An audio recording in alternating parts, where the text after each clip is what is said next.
మనందరికీ తెలిసిన ఒక కథ, మనలో చాలా ఇళ్లల్లో వినిపించే ఒక నిశ్శబ్దం, మాటల్లోకి ఎప్పుడు రాని ఒక ప్రేమ. దాని గురించే ఈరోజు మనం మాట్లాడుకోబోతున్నాం. నాన్న ఎప్పుడూ ఐ లవ్ యూ అని చెప్పరు, కాని మీరు ఇంటికి చేరారా లేదా అని సైలెంట్గా కనుక్కుంటారు.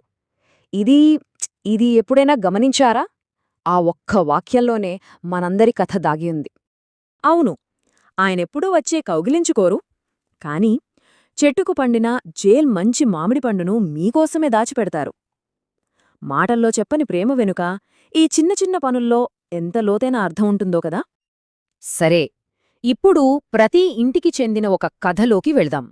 ఒక అబ్బాయి పట్నం వెళ్లడానికి తన బ్యాగులు సర్దుకుంటున్నాడు. ఆ సీన్ మనలో చాలామందికి తెలిసినదే. వాళ్ల నాన్న గేటు దగ్గర నిలబడి తన పాత బండినేదో చెక్ చేస్తున్నట్టు నటిస్తూ ఉంటారు. అదెందుకో తెలుసా? కళ్లల్లో కదులుతున్న ఎమోషన్స్ని దాచడానికి ఆయన చేసే ఓ చిన్న అమాయకపు ప్రయత్నం. నెమ్మదిగా డ్రైవ్ చేయి, నిన్నో మిస్ అవుతాను అని కాదు, జాగ్రత్త అని కూడా కాదు, జస్ట్ ఒక సింపుల్ మాట. కాని ఆ ఒక్క మాట వెనుక 100 చెప్పని వాక్యాలున్నాయని మనసుకు తెలుసు కదూ. ఆ మాట వెనుక ఉన్న భావోద్వేగమే కాదు, దాని వెనుక ఒక సైకాలజీ కూడా ఉంది. అవును, ఈ నిశ్శబ్దం వెనుక ఉన్న మనస్తత్వ శాస్త్రాన్ని ఇప్పుడు కొంచెం అర్థం చేసుకుందాం. సైకాలజిస్టులు దీన్ని ఇన్స్ట్రుమెంటల్ లవ్ అంటారు. సింపుల్గా చెప్పాలంటే ప్రేమను మాటల్లో కాదు, పనుల్లో, బాధ్యతల్లో, చేతల్లో చూపించడం. ఇది మన ముందు తరం మనకు నేర్పిన ఒక ప్రేమ భాష. ఒక్కసారి ఆలోచించండి, ఆయన ఈరోజు ఎలా గడిచింది అని అడగరేమో, కాని మీ రూంలో ఆ విరిగిన కుర్చీ ఉందే, దాన్ని ఎవ్వరికీ చెప్పకుండా సైలెంట్గా రిపేర్ చేసేస్తారు. వాళ్ల దృష్టిలో ప్రేమంటే మాటలు కాదు, సాయం. మీ ఫేస్ మీద ఐఎమ్ ప్రౌడ్ ఆఫ్ యూ అని ఎప్పటికీ చెప్పరు, కాని చుట్టాలొచ్చినప్పుడు వాళ్ల ముందు ఎంతో గర్వంగా మా అబ్బాయి చాలా బాగా చేస్తున్నాడ్లేండి అని చెప్తారు. ఆ గర్వం మనకంటే కూడా వాళ్లకే ఎక్కువ. మీరెప్పుడైనా ఫెయిల్ అయితే ఆయన వచ్చి హగ్ చేసుకోరు, జస్ట్ మీ పక్కన వచ్చి మౌనంగా కూర్చుంటారు. ఎందుకంటే వాళ్లు నమ్మేదొక్కటే, మాటలిచ్చే ధైర్యం కన్నా మౌనంగా ఇచ్చే తోడుకే బలమెక్కువని. సరే, ఇప్పుడు మనం చూడని కొన్ని త్యాగాల గురించి మాట్లాడుకుందాం. వాళ్లు మాటల్లో చెప్పకుండా తమ జీవితం ద్వారా చూపించిన ప్రేమలోని కొన్ని మూమెంట్స్. మీరు మీ ఫస్ట్ శాలరీ స్లిప్ ఆయన చేతిలో పెట్టినప్పుడు దాన్ని చాలా క్యాజువల్గా చూసి పక్కన పెట్టేస్తారు. కాని అదే రోజు రాత్రి అమ్మతో మెల్లగా అంటారు, ఇక మన అబ్బాయి మనల్ని చూసుకుంటాడ్లే అని.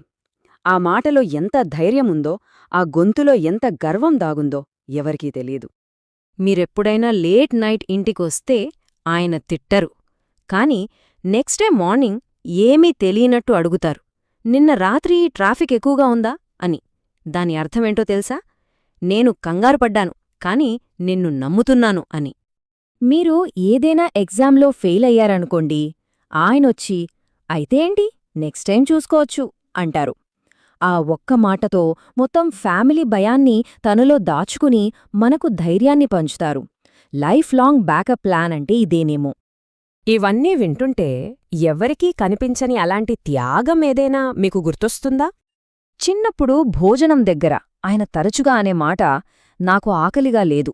అప్పుడు మనకు అర్థం కాలేదు, కాని నిజమేంటంటే ఆ ప్లేట్లో ఉన్న కాస్త అన్నం కూడా పిల్లల కడుపు నింపాలనే ఆశ.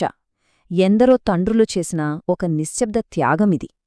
సో చివరగా చెప్పొచ్చేది ఏంటంటే, ఇది వాళ్లు చెప్పిన ప్రేమ కాదు, ఇది వాళ్లు జీవించిన ప్రేమ. మాటలవసరం లేకుండానే ప్రతి గుండెకు అర్థమయ్యే ఒక నిజం.